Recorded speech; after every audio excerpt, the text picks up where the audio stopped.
Hi, எல்லோரும் எப்படி இருக்கீங்க?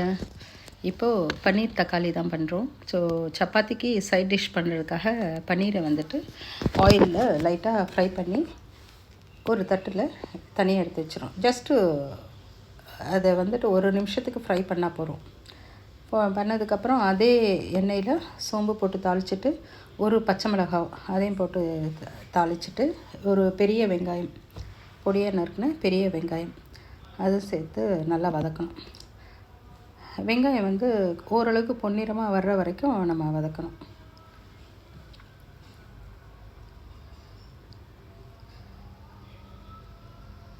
இதில் வந்து நான் இந்த கரம் மசாலாலாம் போடலை, உங்களுக்கு வேணும்னா நீங்கள் போட்டுக்கலாம். ஸோ வெங்காயம் வந்து ஓரளவுக்கு நமக்கு பொன்னிறமாக வந்துருச்சு. ஓரளவுக்கு நல்லாவே வதங்கிடுச்சு. இப்போ ஒரு ஸ்பூன் ஜிஞ்சர் கார்லிக் பேஸ்ட்டு, இஞ்சி பூண்டு விழுது இதில் ஆட் பண்ணிக்கலாம். எப்போவுமே ஃப்ரெஷ்ஷாக அரைச்ச இஞ்சி பூண்டு விழுது யூஸ் பண்ணுங்கள். அது வந்துட்டு நம்ம என்ன டிஷ் பண்ணாலுமே டேஸ்ட் ரொம்ப நல்லாயிருக்கும். நீங்கள் ஃப்ரிட்ஜில் ஸ்டோர் பண்ணி யூஸ் பண்ணுற ஜிஞ்சர் கார்லிக்கை விட இது வந்துட்டு நல்லது. அது மட்டும் இல்லாமல் நம்ம ஃப்ரிட்ஜில் ஸ்டோர் பண்ணி யூஸ் பண்ணுற இஞ்சி பூண்டு விழுது வந்து நம்ம ஹெல்த்துக்கு அவ்வளோ நல்லது கிடையாது. அது வந்து நமக்கு கண்ணுக்கு தெரியாத ஃபங்கஸ் வந்து அதில் இருக்குன்னு சொல்கிறாங்க. இப்போது இஞ்சி பூண்டு விழுது பச்சை வாசம் போனதும் பொடியாக நறுக்குன தக்காளி வந்து வதங்கிறதுக்கு ஒரு 1/2 ஸ்பூன் கல்லுப்பு இதில் ஆட் பண்ணியிருக்கேன். ஸோ கல்லுப்பு நம்ம சால்ட்டு ஜென்ரலாக சேர்த்தாலே காய்கறி வந்து சீக்கிரமாக நல்லா வதங்கிடும். சால்ட்டு போட்டு கொஞ்சம் நேரம் மூடி வச்சதுன்னு பாருங்கள், ரொம்ப நல்லா சாஃப்டாக வந்துருச்சு தக்காளி. ஸோ இப்போது குழம்பு மிளகாத்தூள் இருக்கு இல்லையா, அது வந்துட்டு ஒரு 1.5 ஸ்பூன் போட்டிருக்கேன். ஒரு 3/4 ஸ்பூன் தனியா பவுடர், 1/2 ஸ்பூன் மஞ்சள் பொடி, ஒரு 1/4 ஸ்பூன் வெறும் மிளகாத்தூள் கலருக்காக. இதெல்லாம் போட்டு நல்லா மிக்ஸ் பண்ணிவிட்டு தேவையான அளவுக்கு தண்ணி ஊற்றி நல்லா கிளறணும். ஸோ உப்பு காரம்லாம் எப்படி இருக்குன்னு நீங்கள் இந்த ஸ்டேஜில் பார்த்துக்கலாம். உப்பு வேணும்னா கூட போட்டுக்கலாம்.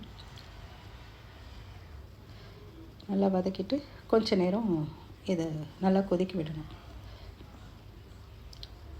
நல்லா கன்சிஸ்டன்சி வந்து நல்லா திக்காக வந்துருச்சு.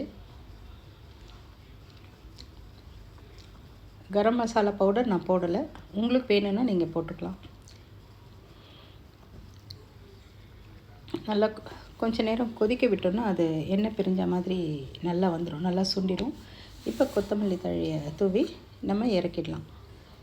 ஸோ இந்த கன்சிஸ்டன்சி இது வந்துட்டு ஒரு மாதிரி டேஸ்ட் வந்து ரொம்ப நல்லாயிருக்கும். இந்த தக்காளி பன்னீர் வந்து ஜஸ்ட்டு ஃப்ரை பண்ணிவிட்டு நம்ம லாஸ்ட்டில் ஆட் பண்ண போகிறோம், அவ்வளோதான்.